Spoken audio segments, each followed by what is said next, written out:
ಗುರುರ್ಬ್ರಹ್ಮ ಗುರುರ್ವಿಷ್ಣು ಗುರುರ್ದೇವೋ ಮಹೇಶ್ವರ ಗುರುರ್ ಸಾಕ್ಷಾತ್ ಪರಬ್ರಹ್ಮ ತಸ್ಮೈ ಶ್ರೀ ಗುರವೇ ನಮಃ.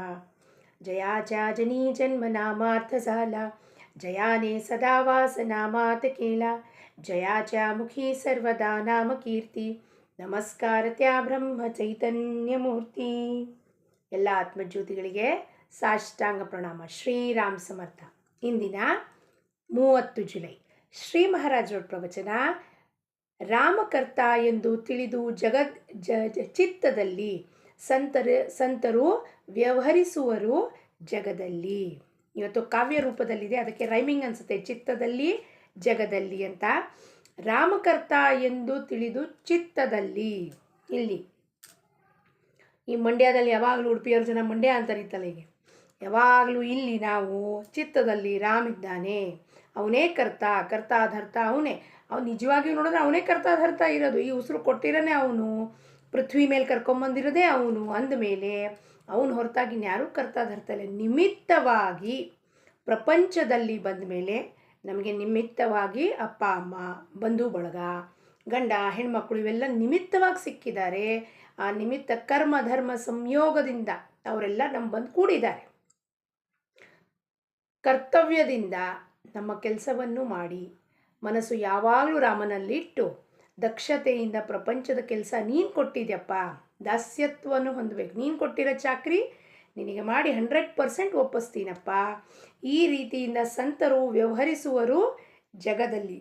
ಜಗತ್ತಿನಲ್ಲಿ ಸಂತರಿಗೆ ಗೊತ್ತಾಗೋಗಿದೆ ಪರಮಾತ್ಮ ನೀನು ಹೊರತಾಗ ರಾಮ ಇನ್ನೇನೂ ಇಲ್ಲಪ್ಪ ಅಂತಂದಮೇಲೆ ಅವ್ರ ಚಾಕ್ರಿ ಮಾಡಿಕೊಂಡು ಏನು ರಾಮ ಕೆಲಸ ಕೊಟ್ಟಿರ್ತಾನೋ ಆ ಚಾಕ್ರಿ ಮಾಡೋದು 100%. ನಮ್ಮನೆ ಕೆಲಸದಾಕಿ ಬರ್ತಾಳೆ, ನಾವು ರೊಕ್ಕ ಕೊಡ್ತೀವಿ, ಆಕಿ ನಮ್ಮನೆ ಚಾಕ್ರಿ ಮಾಡ್ತಾಳೆ. ಹೆಂಗೆ ಚಾಕ್ರಿ ಮಾಡ್ತಾಳೆ? 100%. ಅದು ಮಾತು ಬೇರೆ. ಆ ಕಡೆ ಈ ಕಡೆ ಒಂಚೂರು ಕಸ ಹೊಡೆಯೋದಿಲ್ಲ, ಅದ್ರ ಪಾತ್ರೆ 4 ತಿಕ್ಕಿರೋದು 2 ಸರಿ, ಅದು ಮಾತು ಬೇರೆ. ಆದರೆ ಕೆಲಸ ಚೊಕ್ಕಾಗಿ ಮಾಡಿ ಹೋಗ್ತಾಳೆ. ಅದೇ ರೀತಿ ನಾವು ಇಲ್ಲಿ ಬಂದ ಮೇಲೆ, ಪೃಥ್ವಿಗೆ ಬಂದ ಮೇಲೆ ಅವನು ಚಾಕ್ರಿ ಮಾಡೋದು ಅಂದರೆ ಏನಪ್ಪ? ಅವನು ಒಂದು ಕೆಲಸ ಕೊಟ್ಟಿದ್ದಾನೆ. ಏನು ಮುಖ್ಯವಾದ ಕೆಲಸ? ಮನುಷ್ಯ ಜನ್ಮಕ್ಕೆ ಬಂದು ನೀನು ನನ್ನನ್ನು ಪ್ರಾಪ್ತಿ ಮಾಡ್ಕೋಬೇಕು, ಭಗವತ್ ಪ್ರಾಪ್ತಿ ಮಾಡ್ಕೊಳ್ಳೋದೇ ನಿನ್ನ ಮುಖ್ಯ ಕೆಲಸ ಆಗಿರುತ್ತದೆ. ಅದಕ್ಕೆ ಕೊಟ್ಟಿರೋದಕ್ಕೆ ಅದಕ್ಕೆ ಜೋಡಣೆಯಾಗಿ ಪ್ರಪಂಚವನ್ನು ನಿನಗೆ ಕೊಡ್ತೀನಿ ಮಾಡೋಕ್ಕೆ. ಇದರಿಂದ ನಿನಗೆ ಪ್ರಪಂಚದಿಂದ ಅನುಭವಗಳನ್ನು ಕೊಡ್ತೀನಿ, ಅನುಭವ ಮಾಡ್ಕೋ, ಅನುಭವಗಳನ್ನ ತಗೋ. ಅವಾಗ ನಿನಗೆ ಗೊತ್ತಾಗತ್ತೆ ಪ್ರಪಂಚ ಸತ್ಯ ಅಲ್ಲಪ್ಪ. ಆಮೇಲೆ ನೀನು ತಿರ್ಗಿ ಹೊಳ್ಳಿ ನನ್ನ ಹತ್ರ ಬರಬೇಕು. ಅದಕ್ಕೋಸ್ಕರ ಈ ಪ್ರಪಂಚ ನಿನಗೆ ಜೋಡಣೆ ಮಾಡಿಕೊಡ್ತೀನಿ ನಾನು. ಇದನ್ನೆಲ್ಲ ನೋಡು, ಅನುಭವಿಸು. ಇದರದೆಲ್ಲ ನಿನಗೆ ಕಷ್ಟ ಕಾರ್ಪಣ್ಯ ದುಃಖ ಅರ್ಥ ಆದಮೇಲೆ ಪರಮಾತ್ಮ ಹಿಂಗಿದ್ದಾನೆ, ಆನಂದ ಸ್ವರೂಪ, ನಿತ್ಯ ಅವನ ಹತ್ರ ಆನಂದವೇ ಆನಂದ ಇರುತ್ತೆ. ಸಮಾಧಾನ, ಶಾಂತಿ, ದಯಾ ಎಲ್ಲವೂ ಈ ದೈವಿ ಗುಣ ಸಂಪನ್ನರು ಭಗವಂತ. ಅದನ್ನು ನಾವು ಸಂವರ್ಧನೆ ಮಾಡ್ಕೋಬೇಕು. ಅದಕ್ಕೆ ಮಹಾರಾಜರು ಏನು ಹೇಳ್ತಾರೆ? ಸಂತರು ವ್ಯವಹರಿಸುವರು ಇಂಥ ರೀತಿಯಲ್ಲಿ ಜಗತ್ತಿನಲ್ಲಿ. ಎಲ್ಲಿ ಅಹಂಭಾವದ ಸ್ಥಾನ ಅಲ್ಲಿ ದುಃಖ ಸಾಮ್ರಾಜ್ಯದ ಆಸ್ಥಾನ.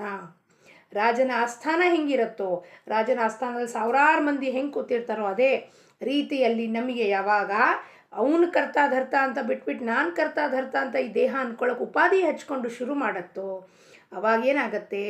ಅಹಂಭಾವದ ಎಲ್ಲಿ ಉದ್ಭವ ಆಗುತ್ತೋ ಅಲ್ಲಿ ದುಃಖದ ಸಾಮ್ರಾಜ್ಯ. ನಾನೇ ರಾಜ, ದುಃಖಕ್ಕೆ ನಾನೇ ಒಡೆಯ, ನಾನೇ ಮಾಲೀಕ, ನಾನೇ ಒಡೆಯ ಅಂದಮೇಲೆ ಬೇರೆಯವ್ರಿಗೆ ಯಾರಿಗೆ ದೋಷ ಹೊರಿಸ್ಬೇಕಾಗಿದೆ? ಹೋಗಿ ನನ್ನ ಜೀವನದಲ್ಲಿ ನಿಮ್ಮಿಂದ ದುಃಖ ಆಯಿತು, ನನಗೆ ನನ್ನ ಜೀವನದಲ್ಲಿ ಹೆಂಡತಿಯಿಂದ ದುಃಖ ಆಯಿತು, ನನ್ನ ಜೀವನದಲ್ಲಿ ಗಂಡನಿಂದ ದುಃಖ ಆಯಿತು, ಅತ್ತೆ ಮಾವ ಗೋಳಾಡ್ತಾರೆ, ಕಾಟ ಕೊಡ್ತಾರೆ. ಯಾರಿಂದ? ದುಃಖದ ಸಾಮ್ರಾಜ್ಯ ಸ್ಥಾಪನೆ ಮಾಡಿರೋದೇ ನಾನು ಅಂದಮೇಲೆ ಅದಕ್ಕೆ ನಾನೇ ಏಕೈಕ ಕರ್ತ, ನಾನೇ, ಅದನ್ನು ನಾನೇ ಅನುಭವಿಸಬೇಕು. ಹೀಗೆ ಇರುವುದು ನಿಯಮ. ಆದ್ದರಿಂದ ಹೇಳುವೆ ಪಾಲಿಸಬೇಕು ನಿಯಮ. ನಿಯಮವನ್ನು ಪಾಲಿಸಬೇಕು. ಏನು ನಿಯಮನ ಪಾಲಿಸಬೇಕಪ್ಪ? ಸಂಪೂರ್ಣ ಭಗವಂತನವರಾಗಬೇಕು. ನಾನು ನನ್ನದನ್ನು ಬಿಡಬೇಕು. ಸಂಪೂರ್ಣ ಭಗವಂತನವರಾಗಿಬಿಡಬೇಕು. ಬೆಳಗ್ಗೆ ನಾವು ಎದ್ದರೆ 7ರಿಂದ ಮಲ್ಕೊಳ್ಳೋ ತನಕ ಈ ಉಸಿರು ನಡೀತಿದೆ ಅಂದ್ಬಿಟ್ಟೆ ನಮಗೆಷ್ಟು ಒಳಗೆ ಅರಿವಾಗೋದಿಲ್ಲ. ಈ ಉಸಿರು ನಡೀತಾ ಇದೆ, ಅದರ ಉಸಿರಾಟದ ಮೇಲೆ ಎಷ್ಟು ಜೋರಾಗಿ ನಾವು ಅಹಂಭಾವ ತೋರಿಸ್ತೀವಿ. ಉಸಿರು ಈಗ ಮುಚ್ಚಿಟ್ಕೊಂಡ್ರೆ ಉಸಿರಾಡ್ಲಿಕ್ಕಾಗಲಿಲ್ಲ ಅಂದರೆ ಒಳಗೆ ಇದಾಗೋಗುತ್ತೆ, ಸಫೋಕೇಶನ್ ಆಗೋಗುತ್ತೆ. ಆದರೂ ನಮ್ಮ ಅಹಂಭಾವ ಏನು? ನಾನೇ ಮಾಡ್ತೀನಿ. ಅಹಂಕಾರ ಬಿಟ್ಟರೂ ಹೊರಗಿಂದ ವೃತ್ತಿ ಪ್ರಬಲವಾಗುವುದು ಅಭಿಮಾನದಿಂದ. ನಾವು ಹೊರಗಿಂದ ಬಿಟ್ಟಿದ್ದೀವಿ ಅಂತ ಬೇಕಾದಷ್ಟು ಹೇಳ್ತೀವಿ, ಕೊಚ್ಕೋತೀವಿ. ಅದು ಯಾವಾಗ? ಪ್ರಪಂಚದಲ್ಲಿದ್ದ ಖಂಡಿತವಾಗ್ಲೂ ನನಗೆ ಅಭಿಮಾನ ಇದೆ ಅಂತ ಒಂದು ಕ್ಷಣಕ್ಕೂ ಅನಿಸೋದಿಲ್ಲ. ನಾನು ಹಿಂಗೆ ಇದ್ದೀನಿ, ನೀವು ಹಿಂಗೆ ಇದ್ದರೆ ಎಲ್ಲರೂ ಹಿಂಗೆ ಮಾತಾಡ್ತಿರ್ತೀವಿ. ಅವಾಗ ಅರಿವಿಗೆ ಬರೋದೇ ಇಲ್ಲ. ಅದು ಯಾವಾಗ ಪರಮಾರ್ಥಕ್ಕೆ ಬಂದು ಗುರು ಕೃಪಾ ಆಗಿ ಅವನು ತನ್ನ ಕೃಪಾಶೀರ್ವಾದ ಮಾಡಿ ಆ ವಿವೇಕವನ್ನು ಜಾಗೃತ ಮಾಡಿ ಏನು ತೋರಿಸ್ತಾನೆ ಮೊದಲು? ಅವನು ಏನೂ ಮಂತ್ರ ಬೋಧನೆಗಿದ್ನೇ ಏನೂ ಮಾಡೋದಿಲ್ಲ. ಮೊದಲು ಏನು ತೋರಿಸ್ತಾನೆ? ಕನ್ನಡಿ ತೋರಿಸ್ತಾನೆ. ಇದೇ ನೀನು ನಾನು ಒಳ್ಳೆ ಹೇಳಿದ್ದೀನಿ ಅಂತ ಜಗತ್ತಿಗೆ ತೋರಿಸ್ತಿದ್ಯೋ ಇದು ನೀನಲ್ಲ, ಇದು ಸುಳ್ಳು ಹೇಳ್ತಿದ್ಯಾ ನೀನು. ನಾನು ಯಾವಾಗಲೂ ನಿಜವಾದ ದೀಪನ ಭೇಟಿನೇ ಆಗಿಲ್ಲ ಅಂತ ಹೇಳ್ತಿದ್ರು ಗುರುಗಳು. ನನಗೆ ಆಶ್ಚರ್ಯ. ನಾನು ಇಲ್ಲೇ ಎದುರುಗಡೆ ಕೂತಿದ್ದೀನಿ, ನೀವೇನು ಹೇಳ್ತೀರಾ ಗುರುಗಳೇ? ನಾನು ನಿಜವಾದ ದೀಪನ ಭೇಟಿಯಾಗಿಲ್ಲ, ಸುಳ್ಳು ದೀಪನ ಯಾವಾಗಲೂ ಭೇಟಿಯಾಗ್ತಿರ್ತೀನಿ. ಸುಳ್ಳು ದೀಪ ಅಂದರೆ ಯಾರು? ಆವರಣಗಳನ್ನು, ಉಪಾಧಿಗಳನ್ನು, ನಾನು ದೀಪ ಇದ್ದೀನಿ, ನಾನು ಇದಿದ್ದೀನಿ, ನಾನು ಹೌಸ್ ವೈಫ್ ಇದ್ದೀನಿ, ನಾನೇ ಮಾಡ್ತೀನಿ, ನಾನೇ ಅಮ್ಮ ಇದ್ದೀನಿ, ನಾನೇ ಇಷ್ಟು ಜಪ ಮಾಡ್ತೀನಿ. ಸುಳ್ಳು ದೀಪನ ಯಾವಾಗಲೂ ಭೇಟಿಯಾಗ್ತೀನಿ, ನಿಜವಾದ ದೀಪನ ನಾನು ಭೇಟಿಯಾಗೋದಿಲ್ಲ. ಅವತ್ತು ದಿವಸ ಏನಪ್ಪ ಇದು ಹೇಳ್ತಾರೆ ಅಂದಾಗ ವಿಚಾರಧಾರ ಇಲ್ಲಿಗೆ ಶುರುವಾಯಿತು, ವಾಪಸ್ ಇಲ್ಲಿಗೆ ಶುರುವಾಯಿತು. ನಾನು ಕೂತಿದ್ರು ನನ್ನನ್ನು ಭೇಟಿಯಾಗಿಲ್ಲ ಅಂದರೆ ಮತ್ತೆ ಯಾರನ್ನು ಭೇಟಿಯಾಗಬೇಕಾಗಿದ್ದಾರೆ ಅಂತ ಹೇಳ್ತಿದ್ದಾರೆ ಅವರು. ನಿಜವಾದ ದೀಪ ಅಂದರೆ ಯಾರು? ಒಳಗಿರದ ಆ ಪರಬ್ರಹ್ಮ ವಸ್ತುನ ಭೇಟಿಯಾಗಬೇಕು ಅಂದರೆ ನಾನು ಎಲ್ಲಿ ಹೋಗಬೇಕು? ಅಲ್ಲಿಂದ ಇಲ್ಲಿಗೆ ವಾಪಸ್ ಬರಬೇಕು. ಪ್ರಬಲವಾದ ಆ ಅಭಿಮಾನದಿಂದ ಘಾತಕ್ಕೆ ಪ್ರಾರಂಭ ಆಯಿತು. ಅಲ್ಲಿಂದ ಅಭಿಮಾನ ಹೋಗಲಾರ್ದೆ ಹೊರತು ಅದು ನಮ್ಮ ಏನಾಗತ್ತಪ್ಪ, ಘಾತಕ್ಕೆ ಪ್ರಾರಂಭ ಆಯಿತು. ಅಲ್ಲಿಂದಾನೇ ಪ್ರಾರಂಭ ಆಯಿತು, ಘಾತ ಶುರುವಾಯಿತು, ಒಳಗೆ ಶುರುವಾಯಿತು ಘಾತ. ಬುದ್ಧಿಯನ್ನು ಸ್ಥಿರಗೊಳಿಸಬೇಕು. ನಾಮದಲ್ಲಿ ಅನಿಯಂತ್ರಿತ ಪ್ರೇಮವಿರಬೇಕು. ನಾಮದಲ್ಲಿ ಹೆಂಗೆ ಪ್ರೇಮ ಇರಬೇಕಪ್ಪ? ರಾಜಾರಾಮ್ ಮಹಾರಾಜರು ಹೇಳೋದು, ಸ್ಥಿರ ಕರೋ ಮೇರೆ ಮನ ಚಿದಂಬರ. ಸ್ಥಿರ ಕರೋ, ಎಲ್ಲಿ ಸ್ಥಿರ ಮಾಡಬೇಕು? ಅವನ ಪ್ರೇಮದಲ್ಲಿ, ಅವನ ಭಕ್ತಿಯಲ್ಲಿ.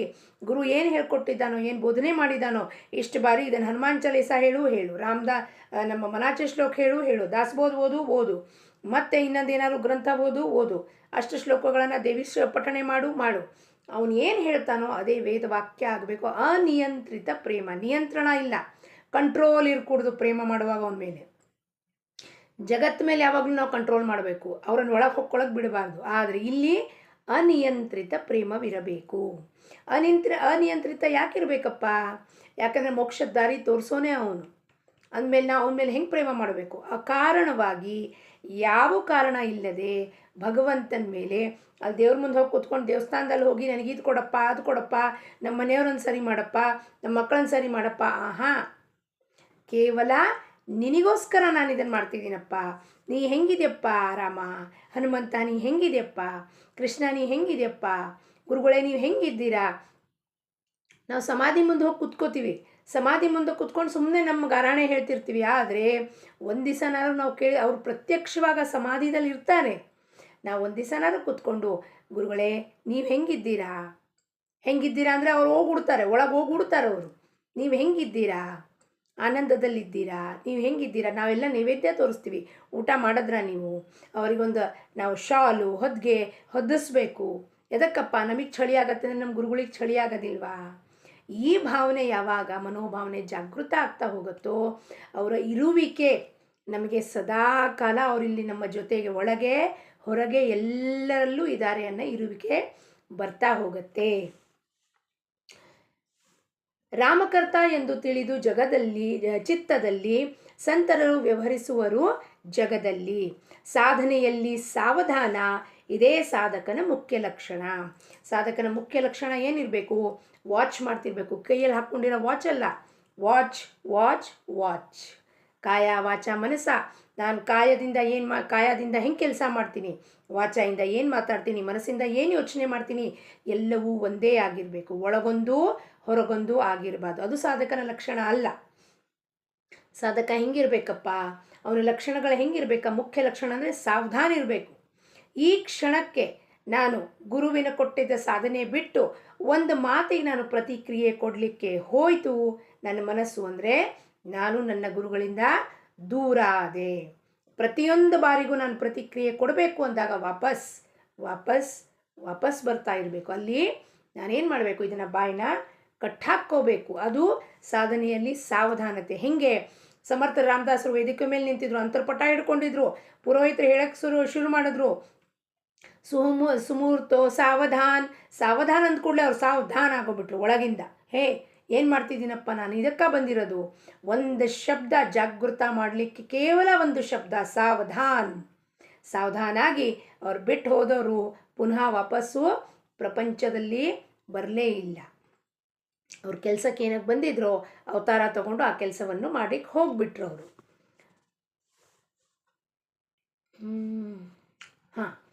ಹಾಕಿಕೊಂಡು ಬಾಹ್ಯ ವೇಷವನ್ನು ಮೋಸಗೊಳಿಸಬಹುದು ಜಗತ್ತನ್ನು, ಆದರೂ ಚಿತ್ತ ಸ್ಥಿರವಾಗದವರೆಗೆ ರಘುವೀರ ಪ್ರಾಪ್ತನಾಗೋದು ಹೇಗೆ? ಎಲ್ಲಿವರೆಗೂ ಸ್ಥಿರ ಚಿತ್ತ ಆಗಲ್ವೋ ರಘುವೀರ ಪ್ರಾಪ್ತಿ ಆಗುವುದಿಲ್ಲ. ಬಾಹ್ಯವಾಗಿ ನಾವು ಎಷ್ಟೇ ಈ ಬಣ್ಣ ಹಚ್ಕೊಂಡು ಎಷ್ಟೇ ನಾವು ಮೋಸ ಮಾಡ್ಬೋದು ಜಗತ್ತಿಗೆ. ನಾವು ಕೊಳ್ಳಲ್ಲಿ ಮಾಲೆ ಹಾಕ್ಕೊಂಡ್ಬಿಟ್ಟು ನಾವು ಜಪಮಾಲೆ ಹಿಡ್ಕೊಂಡ್ಬಿಟ್ಟು, ಯಾವಾಗ ಸಂತರು ಸತ್ಪುರುಷರು ಕೂತಿರ್ತಾರೋ ಅವಾಗೂ ನಾವು ಜಪಮಾಲೆ ಹಿಡ್ಕೊಂಡು ಜಪ ಮಾಡ್ತೀವಿ. ಅಂದರೆ ತೋರಿಸ್ಲಿಕ್ಕೆ ಜನಕ್ಕೆ. ನಮ್ಮ ಮನಸ್ಸು ಅವ್ರು ಹೇಳ್ತಿರೋ ಮಾತು ಶ್ರವಣ ಮಾಡಲಿಕ್ಕೆ ತಯಾರಿರೋದಿಲ್ಲ. ಇನ್ನು ಅಲ್ಲಿ ಕೂತ್ಕೊಂಡು ಎಷ್ಟು ನಮಗೆ ಅಹಂಕಾರ ಅಂದರೆ, ಗುರುಗಳ ಮುಂದೆ ಕೂತ್ಕೊಂಡು ನಾವು ಜಪಮಾಲೆ ಹಿಡ್ಕೊಂಡು ಅಂದರೆ, ನೀವು ಹೇಳ್ಕೊತಾ ಇರ್ರಿ, ನಾವು ನಮ್ಮ ಪಾಡಿಗೆ ನಾವು ಜಪಮಾಲೆ ಹಿಡ್ಕೊಂಡು ನಿಮ್ಗಿನ್ನ ಹೆಚ್ಚು ನಮಗೆ ಗೊತ್ತಾಗೋಗಿದೆ ಅಂತ. ಇದು ದೇಹಾಭಿಮಾನ ಅಲ್ಲಂದ್ರೆ ಏನಪ್ಪ? ಅವ್ರು ಹೇಳುವಾಗ ಸರಿಯಾಗಿ ಕೂತಿದ್ದಾಗೆ ನಮಗೇನೂ ಅರ್ಥ ಆಗೋದಿಲ್ಲ ಅವ್ರು ಏನು ಹೇಳ್ತಿರ್ತಾರೆ ಅಂತ. ಯಾಕೆಂದರೆ ಸಂತರು ಸತ್ಪುರುಷರು ಸದ್ಗುರುಗಳು ಯಾವತ್ತೂ ಉಘಡ್ ಹೇಳೋದಿಲ್ಲ ಜ್ಞಾನನ, ಎಲ್ಲ ಅವ್ರ ಸೂತ್ರದಲ್ಲಿ ಹೇಳಿರ್ತಾರೆ. ಅದನ್ನು ಶಿಷ್ಯ ಶ್ರವಣ ಪದೇ ಪದೇ ಪದೇ ಪದೇ ಮಾಡಿ ಅದನ್ನು ಚಿಂತನೆ ಮಾಡಬೇಕು. ಅವಾಗ ಗುರು ಇವತ್ತು ಯಾಕೆ ಇದನ್ನು ಹೇಳಿದ್ನಪ್ಪ ಮಾತು ಅನ್ನೋದನ್ನು ಅವಾಗದು ಇದಾಗತ್ತೆ, ಗೂಢ ಒಳಗಿಂದ ಆಚೆ ಬರುತ್ತೆ ಜ್ಞಾನ. ಅವಾಗ ಅರ್ಥ ಆಗುತ್ತೆ, ಈ ಕಾರಣಕ್ಕೆ ನನಗೆ ಹಿಂಗೆ ಹೇಳಿದ್ದು, ಇದನ್ನು ನೋಡಬೇಕು, ಇದನ್ನು ತಿಳ್ಕೊಬೇಕು ಅಂತ. ಅಲ್ಲಿವರೆಗೂ ನಾವಿಲ್ಲಿ ಫೋನಿಲ್ಲಿ ಇಡೋದು, ಫೋನಿಲ್ಲಿ ಇಟ್ಬಿಟ್ಟು ಎಲ್ಲೋ ಅಲ್ಲಿ ಬೇರೆ ಕಡೆ ಚಹಾ ಮಾಡ್ತಾ ಕೂಡೋದು. ಗುರುಗಳು ಅವ್ರ ಪಾಡಿಗೆ ಅವ್ರು ಹೇಳ್ಕೊತಿರ್ಲಿ, ನಮಗೇನಾಗೋಣ? ಚಹಾ ಮಾಡ್ತಿರೋದು, ಯಾರ್ದೋ ಜೊತೆ ಮಾತಾಡ್ತಿರೋದು, ಕಾಡು ಹರಟೆ ಹೊಡೆಯೋದು, ಹೂ ಬತ್ತಿಗಳನ್ನು ಮಾಡೋದು, ಹೂ ಮಾಲೆ ಮಾಡೋದು. ಅವಾಗ ಎಂಥ ಶ್ರವಣ ಆಗತ್ತೆ ನಮ್ಮದು? ಶ್ರವಣನೂ ಆಗೋಲ್ಲ, ಎಂಥದೂ ಆಗುವುದಿಲ್ಲ. ನಮಗೆ ರಘುವೀರನ ಪ್ರಾಪ್ತಿ ಆಗುವುದಿಲ್ಲ.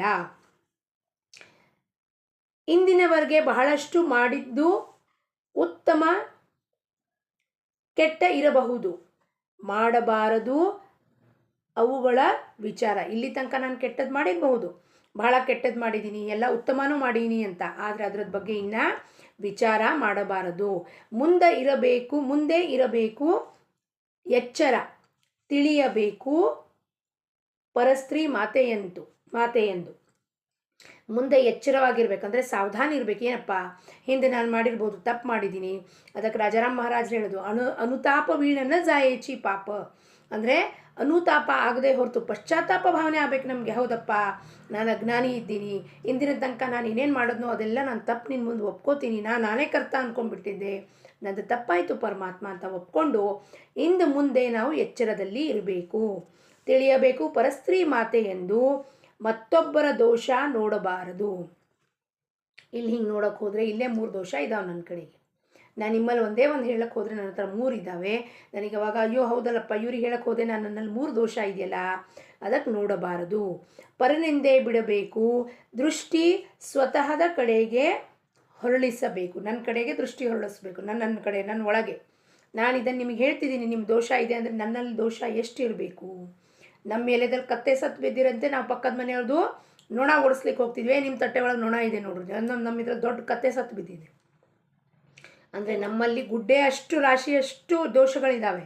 ಆದರೆ ನಾವು ಬೇರೆಯವ್ರನ್ನ ಎಣಿಸೋದು, ನಾವೇನು ಮಾಡಿರ್ತೀವೋ ಅದು ವಾಪಸ್ ಬ್ಯಾಕ್ ಫೈರ್ ಮಾಡುತ್ತದೆ ನಮಗೆ. 10 ಬಾರಿದಲ್ಲಿ 10 ಪಟ್ಟದಲ್ಲಿ ಮಾಡಿದಾಗ ನಮಗದು ಸಹಿಸ್ಕೊಳ್ಳಿಕ್ಕೆ ಆಗುವುದಿಲ್ಲ.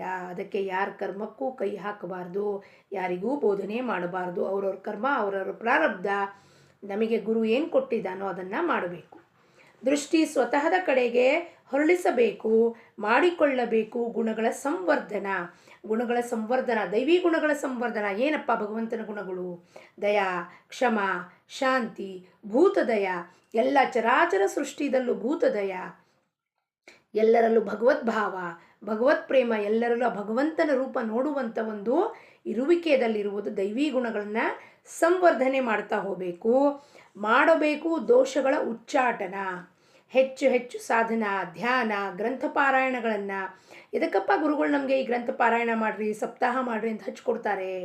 ಯಾಕೆಂದರೆ ನಮ್ಮ ದೋಷಗಳು ಎಲ್ಲ ಉಚ್ಚಾಟನೆ ಮಾಡೋಕ್ಕೆ. ಇದನ್ನು ಮಾಡ್ತಾ ಓದ್ತಾ ಏನಾಗ್ತಾ ಹೋಗುತ್ತಪ್ಪ, ನಮ್ಮಲ್ಲಿರೋ ದೋಷ ನಮಗೆ ಕಾಣಿಸ್ತಾ ಹೋಗುತ್ತೆ. ಯಾರ ಹತ್ರ ಏನು ಮಾತಾಡೋಂಗಿರಲ್ಲ ಸಪ್ತಾಹದಲ್ಲಿ. ನಮ್ಮ ದೋಷ ನಮಗೆ ಕಾಣಿಸ್ತಾ ಹೋದಾಗ ಅದು ಉಚ್ಚಾಟನೆ. ಇಲ್ಲಿ ಗ್ರಂಥ ಓದಿದಾಗ ಏನಾಗುತ್ತಪ್ಪ, ಅಕ್ಷರ ಬ್ರಹ್ಮ. ಸಮರ್ಥರು ಹೇಳಿರೋದು ಒಂದೊಂದು ಅಕ್ಷರವು ಸಿದ್ಧವಾಗಿದೆ. 13 ಕೋಟಿ ರಾಮನಾಮ ಜಪ ಮಾಡಿದ್ದ ಶಕ್ತಿ ದಾಸಬೋಧದಲ್ಲಿ, ಮನಾಚೆ ಶ್ಲೋಕಲ್ಲಿ, ಹಲವಾರು ಗ್ರಂಥದಲ್ಲಿರುತ್ತೆ. ಆ ಶಕ್ತಿ ಹಾಕಿ ಅವ್ರು ಅದನ್ನು ಬರೆದಿರ್ತಾರೆ. ಅವ್ರ ಶಕ್ತಿ ಎಲ್ಲಿದೆಯಪ್ಪ, ಅವರ ಆ ಬೋಧದಲ್ಲಿ, ಆ ಗ್ರಂಥದಲ್ಲೇ ಶಕ್ತಿ ಇದೆ. ಅದನ್ನು ನಾವು ಹೆಂಗೆ ಓದ್ತಾ ಹೋಗ್ತೀವೋ, ಶ್ರವಣ ಮಾಡ್ತಾ ಹೋಗ್ತೀವೋ, ಅದ್ರ ಮೇಲೆ ಚಿಂತನ ಮಾಡ್ತಾ ಹೋಗ್ತೀವೋ, ಏನಾಗುತ್ತೆ, ನಮ್ಮ ದೋಷಗಳು ಎದುರುಗಡೆ ಕಾಣಿಸಿ ಅದರ ಉಚ್ಚಾಟನೆ ಆಗ್ತಾ ಹೋಗೋದು. ಅಯ್ಯೋ ನಾನು ಹಿಂಗಿದ್ದೀನೇನಪ್ಪ ನಾನು, ಅಯ್ಯಯ್ಯೋ ನನಗೆ ನನ್ನ ಮೇಲೆ ವಮನ ಬರೋಕ್ಕೆ ಶುರುವಾಗುತ್ತೆ. ಇದಕ್ಕಿರುವುದು ಒಂದೇ ಸಾಧನ, ಅಖಂಡವಿರಬೇಕು ಅನುಸಂಧಾನ. ಅಖಂಡವಾಗಿ ಸಾಧನನ ನಾನು ಗುರು ಹೇಳ್ಕೊಟ್ಟಿದ್ದನ ಹಾದಿಯಲ್ಲಿ ಅಖಂಡವಾಗಿ ಮಾಡ್ತಾ ಹೋಗಬೇಕು. ಪ್ರಪಂಚ ಸುಖವೆಂದು ತಿಳಿಯಬಾರದು, ಅದಾಗಿರಬೇಕು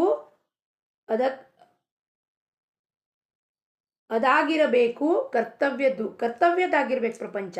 ಪ್ರಪಂಚ ನೀ ಕೊಟ್ಟಿದ್ಯಪ್ಪ ರಾಮ, ಕರ್ತವ್ಯದಿಂದ ನಾನು ಮಾಡ್ತೀನಿ. ನಾನು ತಾಯಿಯಾಗಿ, ಹೆಂಡತಿಯಾಗಿ, ಸೊಸೆಯಾಗಿ, ಮಗಳಾಗಿ, ಮತ್ತು ನೆಗೆಣ್ಣಿಯಾಗಿ ಅಥವಾ ಅದಕ್ಕೆ ಆಗಿ ನನ್ನ ಕರ್ತವ್ಯನ 100% ಮಾಡ್ತೀನಿ. ಆದರೆ ಅಲ್ಲಿ ಸುಖ ಇದೆ, ಇದರಿಂದ ಸುಖ ಇದೆ ಅಂತ ಅದೇನು ನಂಬಬಾರ್ದು. ಯಾಕಪ್ಪ, ನಾವು ಮಾಡಿದ ಕೆಲಸ ನಿಮಗೆ ಒಪ್ಪಿಗೆ ಆಗುತ್ತೋ ಆಗಲ್ವೋ ಅದ್ರ ಬಗ್ಗೆ ವಿಚಾರ ಮಾಡಬಾರ್ದು. ಅಥವಾ ಒಪ್ಪಿಗೆ ಆಗಲಿಲ್ಲಪ್ಪ, ನೀವು ಹೇಳಿದ್ರಿ ಸರಿ ಮಾಡಿಲ್ಲ ವೈನಿ ನೀವು, ಆಯಿತು ತಪ್ಪಾಯ್ತಪ್ಪ, ಮತ್ತು ಇನ್ನೊಮ್ಮೆ ಮಾಡಿಕೊಡ್ತೀನಿ. ವೃತ್ತಿಗಳಿರಲಿ ಸ್ಥಿರ, ಚಿತ್ತದಲ್ಲಿ ಭಜಿಸಿರಿ ರಘುವೀರ. ವೃತ್ತಿನ ಸ್ಥಿರ ಮಾಡಿಕೊಂಡು ರಘುವೀರನ ಭಜಿಸಬೇಕು. ಇಂಥದ್ದೇನಾದರೂ ಮಾಡಬೇಕು ನಿಯಮ, ಅದರಿಂದ ಹತ್ತಿರರಾಗಬೇಕು ರಾಮ. ನಮ್ಮ ಹತ್ತಿರ ಆಗಬೇಕು, ಇಂಥ ನಿಯಮ ಮಾಡ್ಕೋತ ಹೋಗಬೇಕು. ಅದರಿಂದ ನಿತ್ಯ ಉತ್ತರೋತ್ತರ ನಮ್ಮ ಅಭಿವೃದ್ಧಿ ಊರ್ಧ್ವರೇತಕ್ಕೆ ನಮ್ಮ ಸಾಧನ ಹೋಗಬೇಕೆ ವಿನಃ ಪುನಃ ಆ ಸ್ನೇಕ್ಸ್ ಆ್ಯಂಡ್ ಲ್ಯಾಡರ್ಸ್ ಗೇಮ್ ಆಟಾಡ್ತಿರ್ತೀವಿ. ಡೈಸ್ ಆದಾಗ 98ನೇ ಮನೆಗೆ ಹೋಗಿರ್ತೀವಿ. ಒಂದು ಅಹಂಭಾವದ ಒಂದು ವಿಚಾರ ಬಂದ ಕೂಡಲೇ ಹೆಂಗೆ ಅಲ್ಲಿಂದ 98ಇಂದ ವಾಪಸ್ 3ಗೆ ಬರ್ತೀವಿ, ಹಾವು ಕಚ್ಚದ ಕೂಡಲೇ ಪರಮಾರ್ಥದ ನಿಯಮನೂ ಅಷ್ಟೇ. ಒಂದು ಅಹಂಭಾವದ ಬಂತು ಅಂದ್ರೆ ಅಲ್ಲಿಂದ ಹೋಗಿ ಜಾರಿ ಬಿದ್ದರೆ ಮುಗೀತು. ವಾಪಸ್ಸಿಂದ ಮಾಡೋಕ್ಕೆ ಎಷ್ಟು ಕಷ್ಟಪಡಬೇಕಾಗತ್ತೆ, ಅದು ನಮಗೆ ಕಲ್ಪನಾ ಕೂಡ ಇಲ್ಲ. ಪ್ರಪಂಚದ್ದೇ ಹೊಂದುವುದರಿಂದ ಆಸಕ್ತಿ ಆಗುವುದು ದುಃಖದೇ ಪ್ರಾಪ್ತಿ. ಪ್ರಪಂಚದ ವಿಷಯ, ವಸ್ತು, ವ್ಯಕ್ತಿ ಆಸಕ್ತಿ ನಾವು ಹೊಂದಿದರೆ ಏನಾಗುತ್ತೆ, ಅಲ್ಲಿ ದುಃಖದೇ ಪ್ರಾಪ್ತಿ ಪುನಃ ಸಿಗತ್ತೆ. ಪ್ರಪಂಚವೇ ಆಧಾರ, ಪ್ರಪಂಚದ ಹೊರತು ನಿರಾಧಾರ. ಹೀಗಾಗುವುದು ವೃತ್ತಿ ಯಾರಲ್ಲಿ ಸಮಾಧಾನವಿಲ್ಲ ಅವನ ಕೈಯಲ್ಲಿ. ಯಾರಿಗೆ ಒಂದು ದಿವಸ ಆಧಾರ ಅನಿಸುತ್ತೆ, ಇನ್ನೊಂದು ದಿವಸ ಆಧಾರ ಅನಿಸಲ್ಲ. ಅಂದರೆ ಒಂದು ದಿವಸ ಜನ ಒಳ್ಳೆಯವರು ಅನಿಸ್ತಾರೆ, ಒಂದು ದಿವಸ ಕೆಟ್ಟೋರು ಅನಿಸ್ತಾರೆ. ಯಾವತ್ತು ನಮಗೆ ವಾವ ಅಂತಾರೋ ಎಲ್ಲ ಜನ ಒಳ್ಳೆಯವರಾಗ್ಬಿಟ್ಟಿರ್ತಾರೆ. ಇನ್ನೊಂದು ದಿವಸ ಅವ್ರು ಯಾರು ನಮ್ಮ ನಿಂದನೆ ಮಾಡ್ಕೊಳ್ಳಿ ಅವರೆಲ್ಲ ಕೆಟ್ಟವರಾಗ್ಬಿಟ್ಟಿರ್ತಾರೆ. ಅಂದರೆ ಒಂದು ದಿವಸ ಆಧಾರ ಅನಿಸುತ್ತೆ, ಇನ್ನೊಂದು ದಿವಸ ನನಗೆ ಯಾರೂ ಬೇಕಾಗಿಲ್ಲ. ಹಿಂಗೆ ಯಾರ ವೃತ್ತಿ ಈ ಕಡೆ ಚಂಚಲ ಹಿಂಗೆ ಆಗ್ತಿರುತ್ತೋ, ತಳ್ಯಾತ್ ಮೊಳ್ಯಾತ್ ಅಂತಾರೆ, ಅವ್ರದ್ದು ಕೈಯಲ್ಲಿ ಏನೂ ಸಿಗೋದಿಲ್ಲ. ಅಸಮಾಧಾನಿ ಜೀವಿ ಅವರು. ನೀವು ಸುಜ್ಞ ಭಾವಿಕರು. ಇವತ್ತು ಮಹಾರಾಜರು ನಮಗೇನು ಹೇಳ್ತಾರೆ, ನೀವು ಸುಜ್ಞರಿದ್ದೀರಾ ಅಂದರೆ ನೀವು ಜ್ಞಾನಿ ಇದ್ದೀರಾ, ಸಂತರಿದ್ದೀರಾ. ಆದರೆ ಏನಾಗಿದೆಯಪ್ಪ, ನಮಗೊಂದು ಸ್ವಲ್ಪ ಮರೆ ಮಾಚಿಬಿಟ್ಟಿದೆ. ಅದಕ್ಕೋಸ್ಕರ ನಾವು ಯಾರು ಅಂತ ನಮಗೆ ತಿಳಿತಿಲ್ಲ. ಅದನ್ನೇ ಬಂದು ಮಹಾರಾಜರು ಕನೆಕ್ಟ್ ಮಾಡ್ತಿರ್ತಾರೆ ಯಾವಾಗಲೂ ನಮಗೆ. ಇಷ್ಟು ಕೇಳಿರಿ ನನ್ನ ವಚನವನ್ನು ಕೇಳಿ. ದುಷ್ಟ ಬುದ್ಧಿಯ ಉತ್ಪತ್ತಿ, ಇದಕ್ಕೆ ಕಾರಣ ದುರ್ಜನ ಸಂಗತಿ. ಯಾರಪ್ಪ ದುರ್ಜನರು? ಹೊರಗ್ನೋರಲ್ಲ, ಇಲ್ಲಿ ಒಳಗಿರೋ ದುರ್ಜನ ಯಾರು? ಕಾಮ, ಕ್ರೋಧ, ಲೋಭ, ಮೋಹ, ಮದಮಾತ್ಸರ್ಯ ದುರ್ಜನ. ಆ ದುರ್ಜನರ ಒಳಗೆ ಕೂತಿದ್ದಾರೆ ಫ್ರೀ ಟೆನೆಂಟ್ಸ್ ಅವರು. ಅದಕ್ಕೆ ನಮ್ಮ ಏನಾಗುತ್ತೆ, ಬುದ್ಧಿ ದುಷ್ಟ ಆಗುತ್ತೆ. ಇನ್ನೊಂದು ರೀತಿಯಲ್ಲಿ ನೋಡಬೇಕು ಅಂದರೆ ದುಷ್ಟ ಬುದ್ಧಿ ಯಾವಾಗ ಉತ್ಪನ್ನ ಆಗುತ್ತೆ, ಯಾವಾಗ ಅವನಿಂದ ದೂರ ಆಗ್ತೀನೋ ನಾನು, ವಿಸ್ಮರಣೆ ಆಯಿತು ಅವನದು ಅಂದರೆ ಇವರೆಲ್ಲ ಜಾಗೃತ ಆಗ್ತಾರೆ. ಒಬ್ಬೊಬ್ಬರೇ ಕಾಮ, ಕ್ರೋಧ, ಲೋಭ ಇವರೆಲ್ಲ ಆಚೆ ಬಂದು ರೂಪ ತಾಳ್ತಾರೆ. ಅದು ದುಷ್ಟ ಜನರು. ಅದಕ್ಕೆ ಅವ್ರ ಸಂಗತಿ ಬೇಡ. ಭಾವದಿಂದ ಭಜಿಸಬೇಕು ರಘುಪತಿ. ಅದರಾಗುವುದು ಸರ್ವ ಸಂಕಟಗಳ ಅಧೋಗತಿ. ವೃತ್ತಿ ಇರಬೇಕು ದೃಢವಾಗಿ. ನಮ್ಮ ವೃತ್ತಿ ದೃಢವಾಗಿರಬೇಕು. ರಾಮ ನಿನ್ನ ಹೊರತಾಗಿ ನನ್ನ ಕಲ್ಯಾಣ ಯಾರೂ ಮಾಡೋದಿಲ್ಲಪ್ಪ. ಅದಕ್ಕೆ ರಘುಪತಿ ಇರವನು ಆಧಾರವಾಗಿ ದುರ್ಜನರ ಮನವದು ದ್ರವಿಸದ ಪಾಷಾಣದಂತಿರುವುದು. ದುರ್ಜನರ ಮನಸ್ಸು ಹೆಂಗಿದೆಯಪ್ಪ, ಪಾಷಾಣದಂತೆ, ಅವ್ರ ಮೇಲೆ ಏನೂ ಆಗಲ್ಲ. ಗೋರ್ಕಲ್ಲ ಮೇಲೆ ಸುರಿದಂತೆ ಸರ್ವಜ್ಞ. ಅವ್ರು ನಮ್ಮನ್ನು ಇದಕ್ಕೆ ಕರ್ಕೊಂಡು ಹೋಗಿ ಎಳ್ಕೊಂಡು ಹೋಗಿ ಏನು ಮಾಡ್ತಾರೆ, ನಮಗೆ ಪರಾವೃತ್ತರಾಗಿ ಮಾಡ್ತಾರೆ. ನಾವು ಸತ್ಸಂಗ ಹೋಗಿ ಕೂತ್ಕೊಂಡ್ರೆ ಅಲ್ಲಿಂದ ಪರಾವೃತ್ತರಾಗಿ ಮಾಡಿರಿ, ಏನು ಹೋಗ್ತಿರ್ರಿ, ಅವ್ರು ಅದನ್ನೇ ಹೇಳ್ತಿರ್ತಾರೆ, ಅದನ್ನೇನು ಕೀರ್ತನಾಗಿ ಹೇಳ್ತಿರ್ರಿ ಅಂತ ನಮ್ಮನ್ನು ಕರ್ಕೊಂಡು ಎಳ್ಕೊಂಡು ಹೋಗ್ತಾರೆ. ಅದಕ್ಕೆ ನಮ್ಮ ಮನಸ್ಸು ಯಾವಾಗಲೂ ದೃಢವಾಗಿರಬೇಕು. ಅದರಂತೆ ಪ್ರಪಂಚದಲ್ಲಿ ಸುಖ ಬಯಸಿದವರಿಗೆ ಯಾರಿಗೂ ಸಿಕ್ಕಿಲ್ಲ ಈವರೆಗೆ. ಪ್ರಪಂಚದಲ್ಲಿಯ ದುಃಖವು ಅಹಂಕಾರವಿರುವ ಲಕ್ಷಣಗಳು. ನಮ್ಮ ಪ್ರಪಂಚದಲ್ಲಿ ದುಃಖ ಇದೆ ಅಂದರೆ ನಮ್ಮ ಅಹಂಭಾವ ಇನ್ನೂ ಹೋಗಿಲ್ಲ, ದೇಹಾಭಿಮಾನ ಹೋಗಿಲ್ಲ, ದೇಹದ ಮೇಲಿರೋ ಮಮತ್ವ ಹೋಗಿಲ್ಲ ಅನ್ನೋದನ್ನು ತಿಳ್ಕೊಂಬಿಡ್ಬೇಕು. ಮಹಾರಾಜರು ಹೇಳ್ತಿದ್ದಾರೆ, ಅದೇ ಲಕ್ಷಣಗಳು, ಅಹಂಕಾರದ ಲಕ್ಷಣಗಳು. ಜಗತ್ತಿನಲ್ಲಿ ವರ್ತಿಸಬೇಕು, ಮನೆಯಲ್ಲಿರಬೇಕು, ವ್ಯವಹಾರದಲ್ಲಿ ಪ್ರಪಂಚದಲ್ಲಿ ವ್ಯವಹರಿಸಬೇಕು, ಆದರೆ ಮನಸ್ಸಲ್ಲಿಯೂ ತೊಡಗಿಸಬಾರದು. ನಾವು ಪ್ರಪಂಚದಲ್ಲಿ ವ್ಯವಹಾರ ಮಾಡಬೇಕು, ಮನಸ್ಸಿಂದ ಮನೆಯಲ್ಲೂ ನಾವು ವ್ಯವಹಾರ ಮಾಡಬೇಕಾಗತ್ತೆ. ಗಂಡ ಹೆಂಡತಿ ಮಕ್ಕಳು ಮಾತಾಡಬೇಕಾಗತ್ತೆ, ಇದಕ್ಕೆ ಹೋಗ್ಬೇಕ್ರಿ, ಸಾಮಾನು ತರಬೇಕ್ರಿ. ಅವೆಲ್ಲ ಮಾಡುವಾಗ ಏನಾಗಬೇಕು, ಮನಸ್ಸನ್ನು ಅಲ್ಲಿ ತೊಡಗಿಸ್ಬಾರ್ದು. ಆಸಕ್ತಿ, ನಾನು ಹೇಳಿದ್ದೇ ನಡಿಬೇಕು ಅನ್ನೋ ಆಸಕ್ತಿ ಅಥವಾ ಆಗ್ರಹ ಇರಬಾರ್ದು. ಹೊರಗಡೆ ಇರಲಿ, ಒಳಗಿರಲಿ, ಪ್ರಪಂಚದಲ್ಲಿರಲಿ, ಆಯಿತು ಇದನ್ನು ಮಾಡ್ತೀವಿ, ಹಾಂ ಮಾಡ್ರಪ್ಪ, ಬರಲ್ಲ, ಹಾಂ ಆಯ್ತಪ್ಪ, ಎಲ್ಲದಕ್ಕೂ ಆಯಿತು ಅನ್ನೋದನ್ನು ನಾವು ಕಲ್ತ್ಕೊಂಡ್ಬಿಟ್ರೆ ಆವಾಗ ನಮ್ಮ ಮನಸ್ಸು ಅದರಿಂದ ಡಿಟ್ಯಾಚ್ ಆಗ್ತಾ ಹೋಗುತ್ತೆ. ಬಹಳ ದಿನಗಳ